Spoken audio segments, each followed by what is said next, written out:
اللهم افتح لي فيه أبواب الجنان واغلق عني فيه أبواب النيران ووفقني فيه لتلاوة القرآن يا منزل السكينة في قلوب المؤمنين. اعوذ باللہ من الشیطان اللعین الرجیم. بسم اللہ الرحمن الرحیم. الحمد لأہلہ والصلاة علی اہلہا. ماہ مبارک رمضان کے 20ویں دن کی دعا. بسم اللہ الرحمن الرحیم. اللہم افتح لی فیہ ابواب الجنان واغلق عنی فیہ ابواب النیران ووفقنی فیہ لتلاوت القرآن یا منزل السکینۃ فی قلوب المؤمنین. ماہ مبارک کے 20ویں دن کی دعا کہ جس کے بارے میں اللہ کے رسول اللہ سے دعا مانگ رہے ہیں کہ پروردگار مجھ پر جنت کے دروازے مجھ پر کھول دے اور جہنم کی آگ کے دروازے میرے لیے بند کر دے. تو ہمیں سب سے پہلے اپنے عمل اور اپنے آپ کو جہنم سے بچانے اور جنت کی طرف جانے کی تربیت اور رغبت دینی چاہیے. انسان نیکیاں کرتا ہے اور جنت تک پہنچ جاتا ہے. واجبات کی ادائیگی، محرمات سے اجتناب اور اسی طریقے سے لوگوں کی خدمت، ظلم سے دوری اور چھوٹی چھوٹی باتوں کا خیال رکھنا، یہ بہت اہم چیزیں ہیں کہ جو مخصوص ہیں جنت میں جانے کے لیے. اب مسئلہ یہ ہے کہ یہاں پر کیوں جہنم اور جنت کے دروازوں کا ذکر ہوا. تو اس سلسلے میں ہم نہج البلاغہ کا ایک جملہ پیش کر رہے ہیں. جناب امیر ارشاد فرما رہے ہیں اِنَّ لِلْجِہَادِ بَابٌ مِّنْ أَبْوَابِ الْجَنَّةِ فَتَحَهُ اللَّهُ لِخَاصَّةِ أَوْلِيَائِهِ. جہاد کے لیے جنت کے دروازوں میں سے ایک دروازہ ہے جہاں پر فقط جہاد کرنے والے مجاہدین وہاں سے جنت میں داخل ہوں گے. فتحہ اللہ، اللہ اسے کھلا رکھے گا. کس کے لیے؟ لخاصۃ اولیائہ، اپنے جو خاص دوست ہیں ان کے لیے یہ دروازہ کھلا رہے گا. انہیں نہ کھٹکھٹانے کی ضرورت پڑے گی، نہ بیل بجانے کی ضرورت پڑے گی، نہ کسی اور چیز کی ضرورت پڑے گی. وہ سیدھے جنت کے اندر داخل ہو جائیں گے.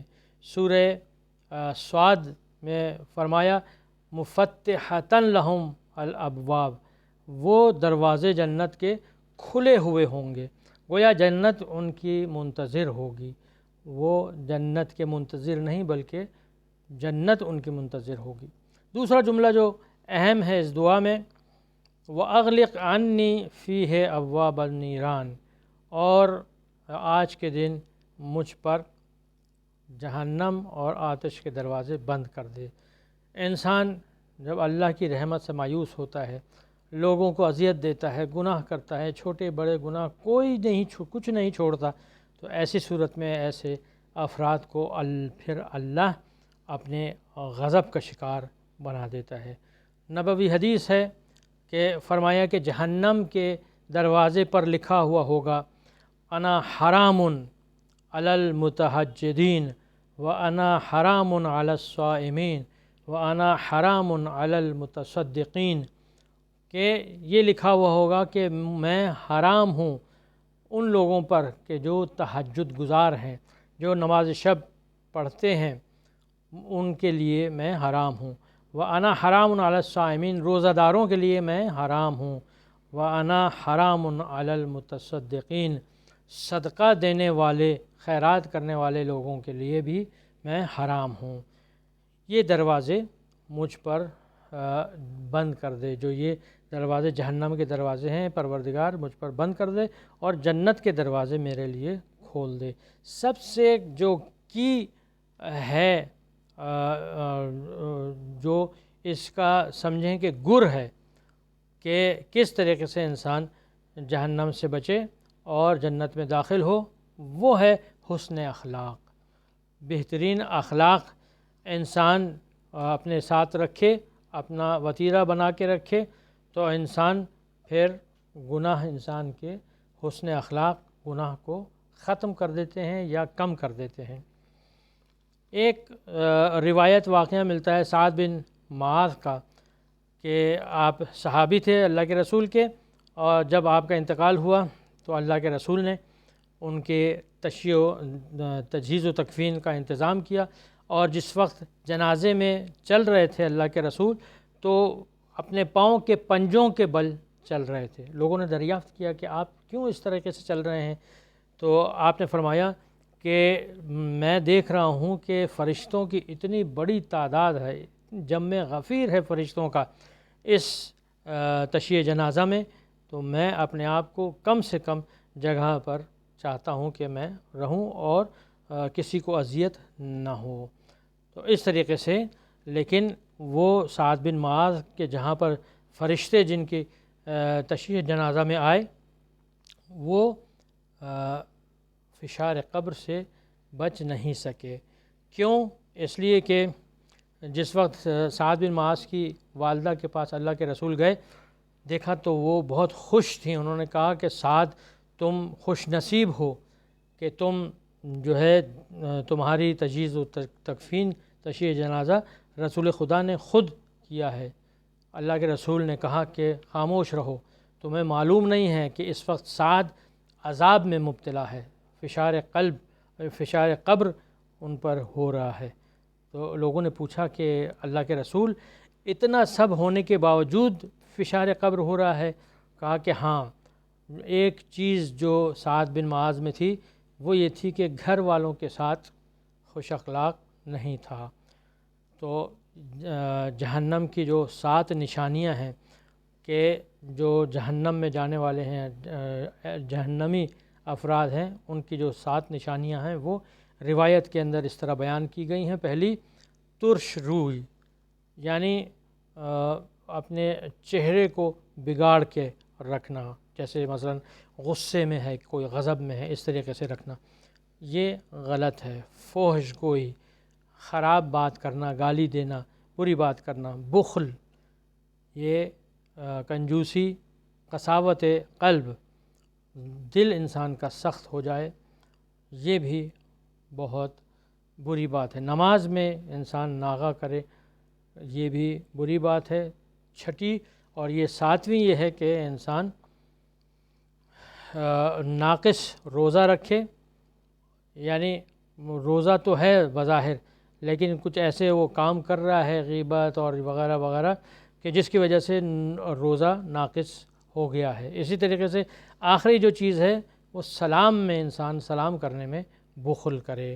جیسے کہ سلام کے سلسلے میں پہلے عرض کر چکا ہوں کہ سلام جو ہے ضروری نہیں ہے کہ جس کو انسان پہچانتا ہو اسی کو سلام کرے، بلکہ جس سے ملاقات کرے، جسے دیکھے، سلام اسے کرنا چاہیے۔ تو یہ 2 جملے اہم اس دعا کے، اور تیسرا جملہ اس دعا کا جو اہم ہے وَوَفِّقْنِي فِيهِ لِتِلَاوَةِ الْقُرْآنِ یا منزل سکینت فی قلوب المؤمنین۔ قرآن اللہ کا کلام، زندہ تابندہ کلام۔ ان اللہ، امام رضا علیہ السلام کی حدیث ہے، ان اللہ لم یجعلہ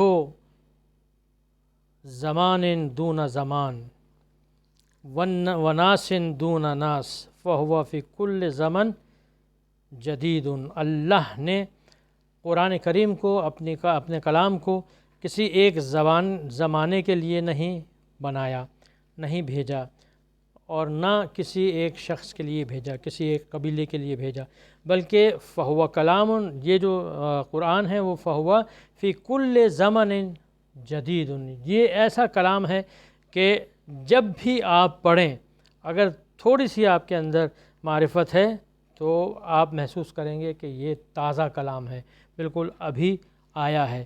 چنانچہ جناب امیر فرماتے ہیں کہ جب میں چاہتا تھا کہ اللہ مجھ سے کلام کرے تو میں قرآن کریم کی تلاوت کرتا تھا، یعنی جس میں قرآن میں جب آیتیں میں پڑھتا ہوں تو ایسا محسوس ہوتا ہے کہ قرآن مجھ سے کلام کر رہا ہے، اللہ مجھ سے تکلم کر رہا ہے۔ یہ معرفت اور یہ نیکی کی بات ہے۔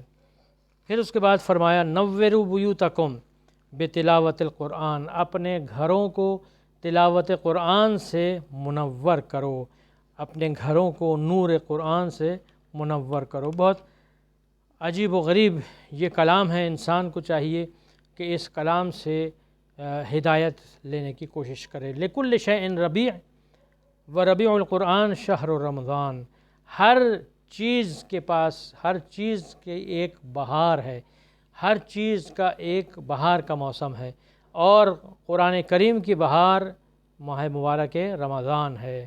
چنانچہ ہمیں قرآن کریم کی تلاوت کرنی چاہیے، اور تلاوت کے ساتھ اسے سمجھنے کی کوشش کرنی چاہیے، اور اس پر عمل کرنے کی کوشش کی جانی چاہیے۔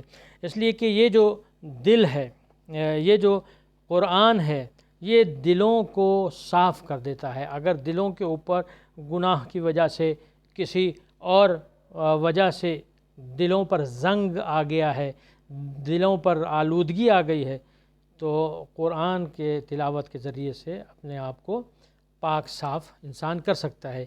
رسول اکرم صلی اللہ علیہ وآلہ وسلم کی حدیث قرآن کریم کے سلسلے میں عجیب حدیث ہے۔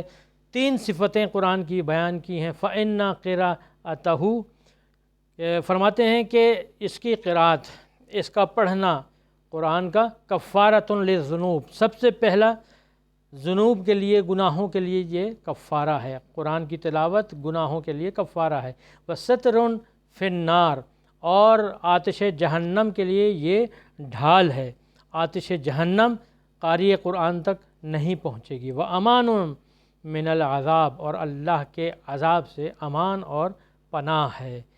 اور اسی لیے قرآن کریم کا جو قاری ہے جامع اسلامی میں، اسلامی معاشرے میں، اس قاری کو بھی ایک مقام حاصل ہے، اعلیٰ مقام حاصل ہے۔ چنانچہ کچھ جگہوں پر جس وقت وہ وہاں پر حافظ موجود تھا اور دوسرے افراد تھے لیکن وہ حافظ نہیں تھے، تو اللہ کے رسول نے حافظ، اگرچہ کہ وہ کم سن تھا لیکن حافظ کو سردار بنا کر بھیجا۔ لوگوں نے اعتراض کیا، لوگوں نے کہا کہ کیسے ہو سکتا ہے کہ ہم اس سے عمر میں ہم اس سے بڑے ہیں لیکن ہم اس کے ماتحت ہو گئے ہیں۔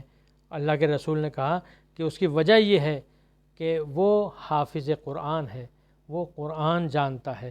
تو یہ قرآن جاننے کی جو فضیلت ہے، یہ قرآن کی فضیلت ہے، یہ قاری قرآن کی فضیلت نہیں ہے بلکہ قرآن کی فضیلت ہے، اور قرآن کے سبب سے قاری قرآن کی فضیلت ہے۔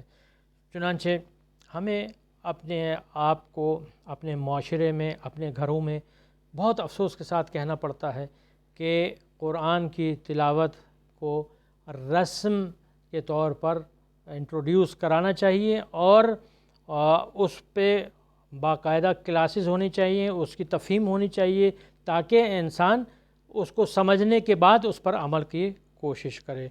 ہمارے ہاں بہت زیادہ کمی ہے، قرآن سے ہم بہت زیادہ دور ہیں، حالانکہ اللہ کے رسول نے فرمایا تھا کہ انی تارک فیکم الثقلین، میں 2 چیزیں تمہارے درمیان چھوڑے جا رہا ہوں، کتاب اللہ و عطرتی اہل بیتی، اللہ کی کتاب اور میری عطرت۔ لیکن ہم نے عطرت کو تمسک کرنے کی کوشش کی لیکن ہم صحیح طریقے سے تمسک نہیں کر سکتے ہیں۔ جب تک قرآن ہمارے ساتھ نہیں ہے عطرت کے ساتھ، جب تک سمجھ لیں کہ نہ عطرت سے ہم نے تمسک کیا اور نہ قرآن سے ہم نے تمسک کیا۔ پروردگار پالنے والے ہماری اس دعا کو کہ ہم قرآن اور عطرت سے متمسک ہو سکیں اپنی بارگاہ میں قبول فرما۔ وآخر دعوانا ان الحمد للہ رب العالمین، وصلی اللہ علی محمد وآلہ الطاہرین۔